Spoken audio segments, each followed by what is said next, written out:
everything that I do and teach and practice is not necessarily like therapy or anything like that, but I am trying to blend the worlds of like psychology and health and fitness. And I'm absolutely obsessed with it, as you said. I think it's so cool. And so, there's a few things I would definitely want to unpack in there. One, thank you for mentioning that's a science, because I do think a lot of people just think it's like part of the, like it's out there with the yoga vibe and the breath work and this manifestation. Yeah. Mm-hmm. Yeah. And it's actually like people are studying this and there is science behind it.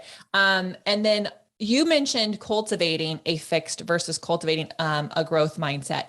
And I want to talk about this a little bit because I think some people might assume that they're born with the mindset that they have, but the way you say that, cultivate, it sounds like we are in charge of what we create and how we think.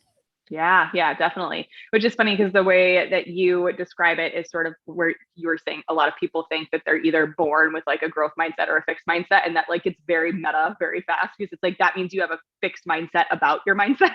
It's like you actually like you don't think you can change your mindset. But yeah, that's an entire that could be a podcast in and of itself. It's like another level of fix. Like you've gone really deep. Literally, exactly. Went off the deep end there.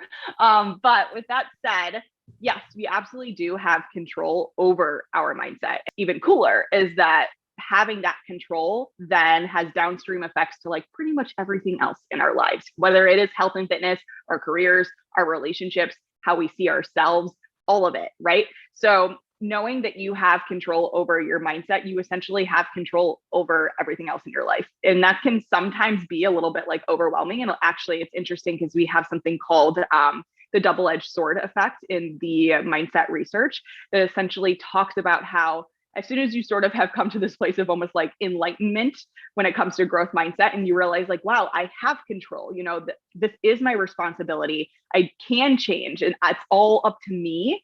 That can feel a lot like, wow, well, that means, you know, the area that I'm in right now, whether that's like you're overweight, you're in a job that you hate, you're constantly going like from toxic relationship to toxic relationship, suddenly like that's your fault, you know, like I'm responsible for that too. If I'm responsible for my ability to change and do something different, that also means that like I'm responsible for the current position I've been in for maybe like a decade, right? Right.